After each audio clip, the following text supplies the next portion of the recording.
Our next guest knows the power of a can-do attitude and has written children's books about overcoming obstacles. And Katie Wells Price was born with one arm, but here's the thing though, that never held her back from doing anything. Thank you so much for sharing your story with us. Yes, welcome. Yeah. Okay, overcoming obstacles. You have faced adversity your entire life. So how exactly did you overcome these obstacles? So I was born with one arm, and my first swimming instructor told me I would never swim. And I really owe everything to my courageous mother. She spent years finding someone to teach me how to swim. I learned how to swim, and I became a Paralympic champion swimmer. Yes, you did. And that's just scratching the surface. I was going to say, that's just getting everything started. Yeah. And then you have a book. Can you talk about that? Yes, so I actually have two books. So my first book, this is more about learning how to swim, encountering challenges at school with mean kids, and just learning how to do things with one arm. And I talk about, when I was a little child, I learned how to paint my fingernails using my foot. Oh, no way. That is very impressive. Now, what do you hope readers take away from your books?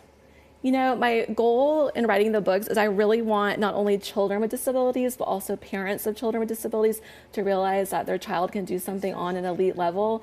And so that's part of the reason why I wrote the book about what it was like working at the White House. I really want them to have an overwhelming sense of encouragement. Mm-hmm. And then in the books, you kind of reference that there are several characters that have kind of helped you out along the way. Can you kind of talk about that and the kind of impact they've had on you?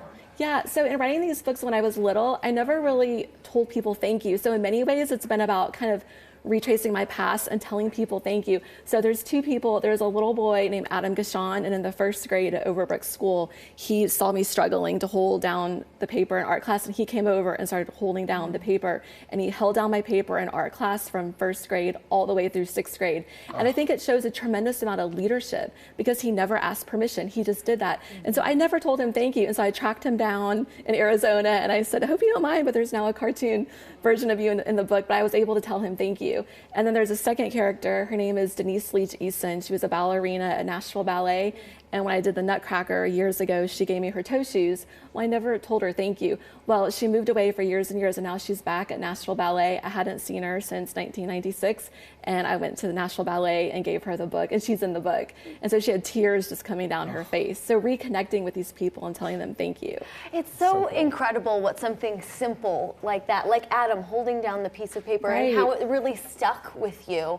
And I do want to talk about the White House, but can you expound on how, just a small act of kindness really can go a long way? Yes, and so I think when you have a disability, there's, part of me always wants to be independent, and so sometimes asking for help, especially when I was little, sometimes I didn't want to ask for help, and so I think this thing of Adam, he was the only child in my class who saw me struggling, and he just had that leadership to come over and help me. Mm-hmm. Way to go, Adam. Yeah, I just love your courage, because it takes courage, especially at a young age, to put yourself out there and to learn lessons and to pay it forward and all that. What's the secret sauce? How do you get that courage? Yeah. I think looking back, my mom, I remember when I was little, if she saw me struggling to do something, she wouldn't help me. And I'm sure as a mother that was hard for her, but she wanted me to learn how to do things.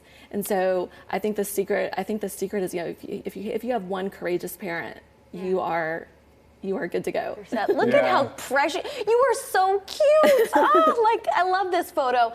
And you went on to work at the White House with President George Bush Sr. Tell us about what you learned from that experience. Working at the White House, I used to say it was like being served your news on a silver platter. And so I answered the phones. And so all day long, people called the White House. And it was really rewarding because we would help people who were had different things going on with different crisis and personal problems.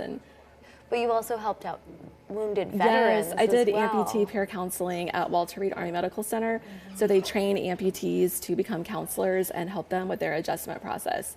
So this was amputees coming back from Iraq and Afghanistan. Wow. What sort of advice did you pass along to them? When you're born without a limb, and then if you've lost a limb, your journey, it's two different stories.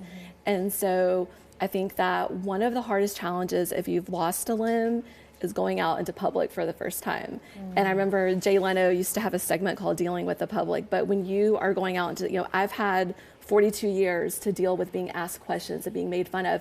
But when you're going out to the public for the first time and you've lost a limb, it can be just the ultimate gut punch. So I think one of the biggest challenges that I would get asked is, what am I going to do when I go to the movies for the first time and a little kid makes fun of me, or someone says, what happened to your arm, or how did you lose your leg, and kind of prepping them for having prepared responses.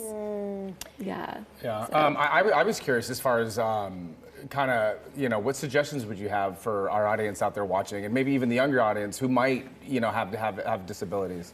What would your message be? My ultimate message, especially when I go talk to children at schools, that I think a lot of times children with disabilities have these hidden dreams, and they think, well, I want to go do this. I want to go work at the White House. I want to learn how to swim. And so my goal is for them to realize that you can go do that.